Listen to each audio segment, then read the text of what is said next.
NEET UG ചോദ്യപേപ്പർ ചോർച്ചക്കേസിലെ മുഖ്യ സൂത്രധാരൻ professor PV കുൽക്കർണിയെ CBI arrest ചെയ്തു. NDA പാനൽ അംഗമായിരുന്നയാൾ സ്വന്തം വീട്ടിൽ രഹസ്യമായി കോച്ചിംഗ് ക്ലാസ് നടത്തി ചോദ്യങ്ങളും ഉത്തരങ്ങളും വിദ്യാർത്ഥികൾക്ക് ചോർത്തി നൽകിയതായി CBI കണ്ടെത്തി. ആദിൽ പാലോട് കൂടുതൽ വിവരങ്ങളുമായി. ആദിൽ പാലോട്, ഈ കുൽക്കർണിയാണോ ഈ നീറ്റ് ചോദ്യപേപ്പർ തട്ടിപ്പിന്റെ സൂത്രധാരൻ? നീറ്റ് ചോദ്യപേപ്പർ ചോർച്ചയിൽ നിർണായക അറസ്റ്റാണ് CBIയുടെ ഭാഗത്ത് നിന്ന് ഇന്നുണ്ടായിരിക്കുന്നത്. മുഖ്യ സൂത്രധാരനായ ഒരു പ്രൊഫസറെയാണ് CBI അറസ്റ്റ് ചെയ്തിരിക്കുന്നത്. പൂനെയിൽ നിന്നാണ് ഈ അറസ്റ്റ്. പ്രൊഫസർ PV കുൽക്കർണി എന്നാണ് പേര്. കെമിസ്ട്രി പ്രൊഫസറാണ്.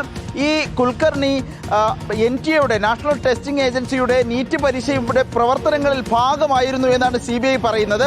ആ സമയമാണ് ചോദ്യപേപ്പർ ചോർത്താനുള്ള അവസരം കിട്ടിയത്. ഏതൊക്കെയാണ് ചോദ്യങ്ങൾ എന്നത് സംബന്ധിച്ച് കുൽക്കർണിക്ക് വിവരമുണ്ടായിരുന്നു.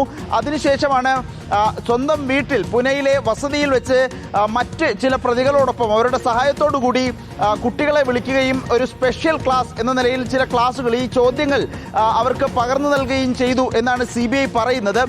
ചോദ്യങ്ങളും ഉത്തരങ്ങളും വിദ്യാർത്ഥികൾ നോട്ട്ബുക്കിൽ രേഖപ്പെടുത്തി. ഇതാണ് പിന്നീട് മാതൃകാ ചോദ്യപേപ്പർ എന്ന രൂപത്തിൽ വരികയും അതിലെ ചോദ്യങ്ങൾ യഥാർത്ഥ നീറ്റ് പരീക്ഷയിൽ ഭൂരിഭാഗം ചോദ്യങ്ങളും വരികയും ചെയ്തത്. ഏതായാലും നിർണായകമായ അറസ്റ്റാണ് ഇക്കാര്യത്തിൽ ഉണ്ടായത് എന്ന് CBI പറയുന്നു. നേരത്തെ വിവിധ സംസ്ഥാനങ്ങളിൽ നിന്നായി 10-ലധികം പേരെ ഈ നീറ്റിലെ ചോദ്യപേപ്പർ ചോർച്ചയുമായി ബന്ധപ്പെട്ട് CBI അറസ്റ്റ് ചെയ്തിരുന്നു, കസ്റ്റഡിയിലെടുത്തിരുന്നു.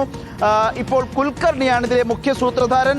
NTA പരീക്ഷയുടെ ഭാഗമായി പ്രവർത്തിച്ചിരുന്ന കുൽക്കർണിയാണ് ഈ ചോദ്യങ്ങൾ ചോർത്തുകയും പിന്നീട് സ്വന്തം വസതിയിൽ വെച്ച് ക്ലാസ് എന്ന രൂപേണ വിദ്യാർത്ഥികൾക്ക് പറഞ്ഞു കൊടുക്കുകയും ചെയ്തത് എന്നുള്ളതാണ് നിലവിലെ കണ്ടെത്തൽ. Thank you. ആദിൽ പാലോടാണ് വിവരങ്ങൾ നൽകിയത് ഡൽഹിയിൽ നിന്നും.